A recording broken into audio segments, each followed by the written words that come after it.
स्वागत है आपका अपने YouTube चैनल। चलिए देखिए, प्रश्न है हमारा, हिंदी शब्दकोश में कौन सा शब्द सबसे पहले आएगा।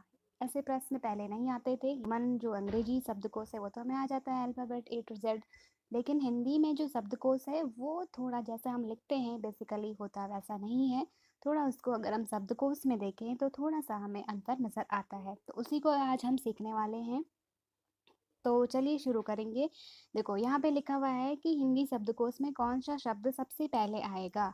अब देख लीजिए, इसको आंसर हम तभी दे पाएंगे क्योंकि जब तक हमने हिंदी शब्दकोश नहीं पढ़ा तब तक हम इसका आंसर नहीं दे पाएंगे। तो चलिए मैं आज आपको सिखाने वाली हूँ हिंदी में शब्दकोश, ठीक है, कैसे देखते हैं। तो चलिए पहले हम शब्दकोश देख लेते हैं। तो ये देखो, आप शब्दकोश को कैसे देखेंगे। सबसे पहले हम जब हम लिखते हैं वर्णमाला तो हम अ से शुरू करते हैं, लेकिन शब्दकोश में ऐसा नहीं होता है। वहाँ हमें सबसे पहले अंग से शुरू करना पड़ता है, ठीक है। सबसे पहले ध्यान दीजिएगा क्योंकि ये यहाँ से प्रश्न अब बहुत बनने लग गए हैं, तो मैं नहीं चाहती कि आपका एक नंबर भी गलत हो जाए। तो देखो, अंग लिखते हैं, उसके बाद ये वाला, क्योंकि ये जो है अंग, ये भी अंग ही है लेकिन इसमें अनुस्वार है, तो दूसरे नंबर पे अनुस्वार वाला अंग आ जाएगा, ठीक है। फिर अह आ जाएगा, फिर तब आएंगे अ आ ई उ ऊ री ए आई ओ औ, ठीक है। तो स्वर तो ये हो जाएंगे अंग से लेके अव तक। ध्यान रखिएगा, बहुत ध्यान रखिएगा क्योंकि यहाँ से प्रश्न बनेंगे। फिर क लिखेंगे हम, ठीक है। अगर व्यंजनों की बात करेंगे तो पहले क आएगा, फिर अक्ष, फिर ख, फिर ग, घ, ग। अब आप सोच रहे होंगे, आपके दिमाग में एक प्रश्न आ रहा होगा कि ये अक्षर हमने यहाँ क्यों लिखा, ये तो लास्ट में लिखा जाता है। तो इसको भी मैं आपको बताती हूँ कि जो अक्षर है ना, अक्षर, तो वो दो वर्णों से मिलके बना है, ठीक है। कौन कौन से हैं वो दो वर्ण, एक तो है हमारा क, ठीक है, और दूसरा है स, ठीक है। तो इन दोनों को मिला के बना है हमारा क्ष। तो अब इस हिसाब से जो हमारा अक्षर है ये इस क के बाद आएगा क्योंकि इसमें पहला वर्ण क्या है हमारा, क है, ठीक है। तो इस तरह से हम इसको लिखेंगे, ध्यान रखिएगा, ओके। फिर है फिर अगला आता है च वर्ग में, च, छ, ज और ज्यों, फिर य, सॉरी झ, और फिर य आता है, ठीक है। तो देखो यहाँ भी सेम वही है, जो ज्यों हमने लिखा है वो लास्ट में लिखते हैं ना हम, ज्यों से ज्ञानी जब हम पढ़ते हैं तो सबसे लास्ट में पढ़ते हैं, लेकिन यहाँ हमने उसको ज के बाद लिखा, क्यों, क्योंकि जो ये ज्यों है ये भी जो बना है ना, ये भी हमारे ज और य से मिलके बना हुआ है, ठीक है। ज और य से मिलके बना है हमारा ज्यों, ठीक है, ध्यान रखिएगा। तो इसलिए हमने, क्योंकि इसका ज के बाद आया है तो इसको हमने ज के बाद लिखा है, ठीक है। अगला है ट, ठ, ड, ड़, ढ, ड़, ण। अब देखिए यहाँ पे हमने, आप सोच रहे होंगे कि यहाँ पे ये ढ जो है ये यहाँ ये इस तरह से लिखा है, ये भी लिखा है। देखिए जो ये है हमारा ये जो बिंदी वाले हमारे ढ और ढ हैं, तो ये हमारी हिंदी की नवीन विकसित ध्वनियाँ हैं, ठीक है। ये पहले नहीं थी, संस्कृत में नहीं थी, आपको संस्कृत में नहीं मिलेंगी, पाली प्राकृत अपभ्रंश में नहीं मिलेंगी, हिंदी की नवीन विकसित ध्वनियाँ हैं। तो इसलिए जब ये वाला लिखा जाता है तो वो अलग होता है, और जब ये वाला ढ लिखते हैं तो वो अलग होता है, ठीक है। तो इसमें आप अंतर ध्यान रखिएगा। तो इसके बाद ये वाला आएगा, फिर ये, और फिर ये, और लास्ट में अणा, ठीक है। तो ये आप ध्यान रखिएगा। तो फिर है, अब तवर की बात कर लेते हैं। त के बाद त्र आएगा। त्र क्यों आया, क्योंकि त्र जो है वो त और र से मिलकर बना हुआ है, ठीक है। तो इसलिए हमने जो त्र का क्रम है ना वो त के बाद रखा हुआ है, क्योंकि त इसका पहला स्वर है, ठीक है, पहला वर्ण है, सॉरी, पहला वर्ण इसका त है, इसलिए वो त के बाद आएगा, तो इसलिए हमने इसको यहाँ रखा हुआ है, ठीक है। फिर थ, द, और यहाँ पे जो आपको दिख रहा है ध्य। अब जो ये ध, ध्य दिख रहा है ना, तो ये आपका, इसमें पहला वर्ण ध है, द, और दूसरा य है, ठीक है। तो इसको मिला के इस तरह से बनाया, जैसे हम विद्या लिखते हैं ना, तो ये उसी तरह का है। तो ये क्योंकि इसका पहला स्वर्ण, जो पहला वर्ण है वो द है, इसलिए हमने इसको पहले रखा हुआ है, ठीक है। इसके बाद इसको रखा हुआ है द के बाद, तो ध्यान रखिएगा। फिर ध और न। अगला है प। अब प के बाद क्या आ गया, प्र आ गया। अब देखो, प्र इसलिए आ गया क्योंकि जो प्र है वो एक, इसमें एक पौ है, ठीक है, आधा पौ है, फिर र है, ठीक है, तो इनको मिला के बना है हमारा प्र। ध्यान रखिएगा। तो इस तरह से, तो इसलिए इसका उच्चारण आप कोई भी वर्ण उठा के देख लीजिए, उसका जो पहला वर्ण होगा वो उसके बाद रखा जाएगा, ठीक है। फिर फ, ब, भ, म। अगला है अंतस्थ व्यंजन है य, र, ल, व, ठीक है। फिर देखो, अब ये श है, फिर श्र आया, फिर श, स, ह। देखो, श्र स के बाद आया हुआ है, इसका मतलब क्या है कि जो ये श्र बना है वो किससे बना है, एक तो ये वाला स है इसमें, दूसरा है र, ठीक है। तो इन दोनों को मिला के हमारा क्या बना है, ये श्र बना है। ध्यान रखिएगा, ठीक है। इसलिए जो ये श्र है ये इसके बाद आया, क्योंकि इसका पहला वर्ण जो है वो श्र है, ठीक है। अब आपसे एक प्रश्न यहाँ पे बनेगा कि हिंदी शब्दकोश में सबसे अंतिम वर्ण कौन सा है, तो ध्यान रखना ह आएगा। वहाँ पे आपको ऑप्शन में एक ज्यों भी दिया रहेगा।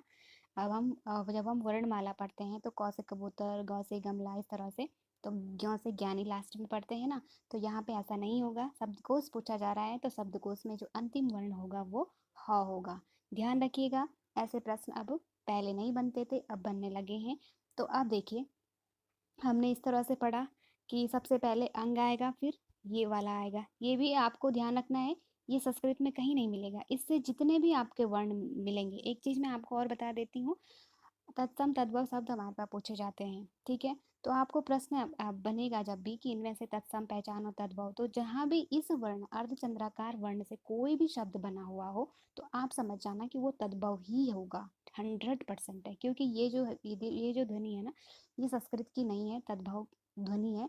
इसको हमने हिंदी में विकसित किया है, ठीक है, ये पहले नहीं थी। तो इससे जो भी शब्द बनेगा वो तद्भव ही होगा हमेशा, ठीक है।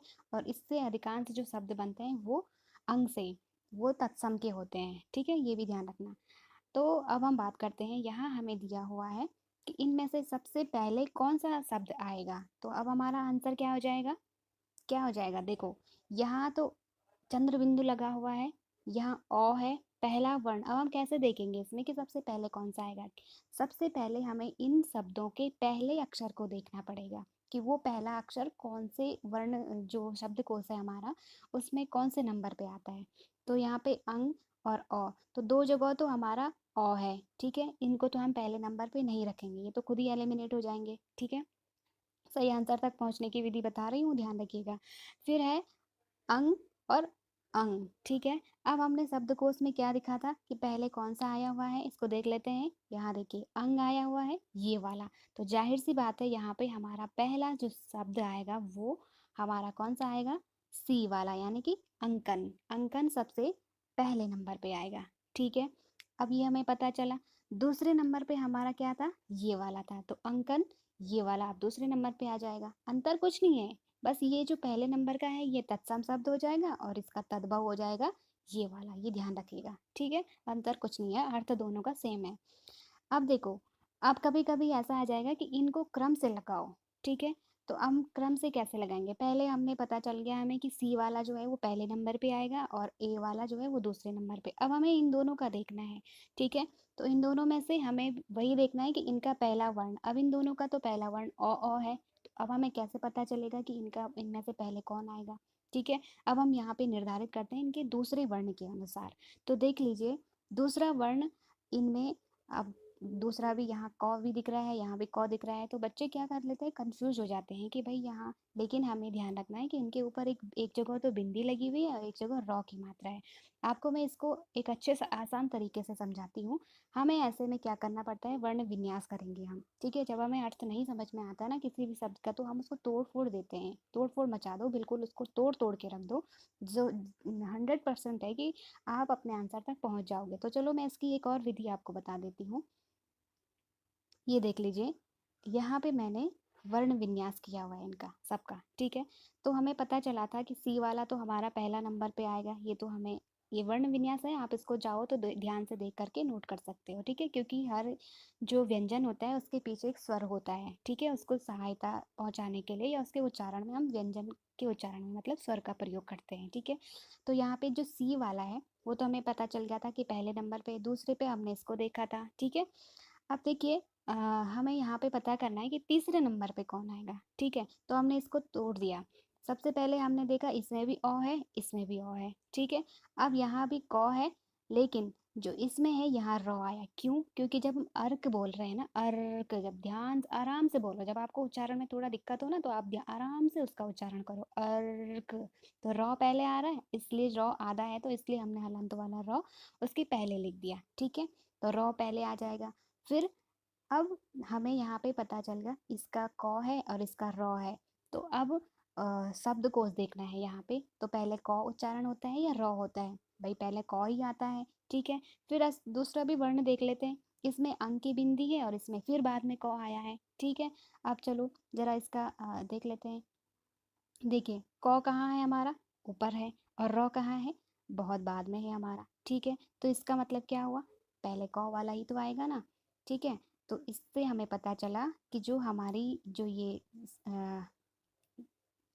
ये हमारा प्रश्न है इसमें पहले नंबर पे ये आ जाएगा, दूसरे नंबर पे ये आ जाएगा, ठीक है। और अर्क में रॉ है तो रॉ क्या हो जाएगा? वर्ण विन्यास करके देखो ना, देखो सीधे सीधे सिंपल से। अर्क, जब हम अर्क बोल रहे हैं तो रॉ पहले आ रहा है, आधा रॉ है भले, आधा जब रॉ होता है, रॉ का रेफ रूप है ये। मैं आपको एक वीडियो में रॉ के रेफ रूप, रॉ को हम हिंदी में 4 तरह से लिखते हैं, उसको हम अगले वीडियो में समझेंगे, ठीक है। अभी ये ध्यान रखिए आप कि यहाँ पे जो रॉ है वो आधा है, और जब भी कोई वर्ण आधा होता है तो वो अपने अगले वर्ण के ऊपर चढ़ जाता है, ठीक है। भले उसके उच्चारण पहले होता है लेकिन वो लड़खड़ा, क्योंकि उसके साथ स्वर नहीं है ना, आधा है वो, तो वो अपने वर्ण के ऊपर उसको कंधे पे बिठा लेता है, या ऐसा समझ लो आप कि उसके ऊपर से वो उसके ऊपर आ जाएगा, ठीक है, उसके साथ उसका उच्चारण होगा। तो यहाँ पे रॉ को कौ ने सहारा दिया है, इसलिए उसने अपने कंधे पे उसे बिठा लिया है। तो यहाँ पे जो रॉ है वो पहले आ जाएगा, ठीक है। तो हमने तोड़ा तो फिर रॉ पहले हो गया, फिर क आ जाएगा, और क का ये अ क्या है? क का स्वर है। जब हम क बोल रहे हैं ना तो उसमें अ उच्चारण हो रहा है, तो इसलिए इसका स्वर, ये रास्ते में आप कह रहे होंगे कि अ तो कहीं दिख नहीं रहा, कहाँ से आया? तो आपको ध्यान रखना है कि हर व्यंजन के पीछे एक स्वर छुपा होता है, ठीक है। हर व्यंजन को हम, व्यंजन स्वतंत्र नहीं होते हैं, उनको स्वर पे डिपेंड रहना पड़ता है, ठीक है। तो जब हम उनको तोड़ते हैं तो उनमें स्वर निकल के आते हैं। और हलंत का मतलब है कि जो ये जैसे नौ लिखा हुआ है तो नौ अभी क्या हो गया? स्वर रहित है, इसमें कोई स्वर नहीं है, क्योंकि हमने इसका स्वर क्या कर दिया? अलग निकाल दिया है, ठीक है, ध्यान रखिएगा। तो यहाँ पे आपको पता चला कि पहले नंबर पे अंकन ये वाला आएगा, फिर दूसरे नंबर पे ये वाला आएगा, और तीसरे नंबर पे कौन सा आएगा हमारा? ये वाला आएगा, ठीक है। क्योंकि क में क्या है? अंक ही है, तो क पहले आता है, रॉ बाद में आता है, इसलिए हमें पता चला तीसरे नंबर पे हमारा अकंठ आएगा, ठीक है। और चौथे नंबर पे अब हमारा कौन सा आ जाएगा? अर्क आ जाएगा, ठीक है। तो उम्मीद करती हूँ दोस्तों आपको ये वीडियो अच्छा लगा होगा, आपको कुछ ना कुछ ज़रूर समझ में आया होगा। दोस्तों अगर मेरा ये प्रयास आपको अच्छा लगे तो प्लीज़ लाइक शेयर सब्सक्राइब करिएगा, और मैं मिलते हैं इसी तरह से छोटी मोटी छोटी मगर महत्वपूर्ण बातों में। और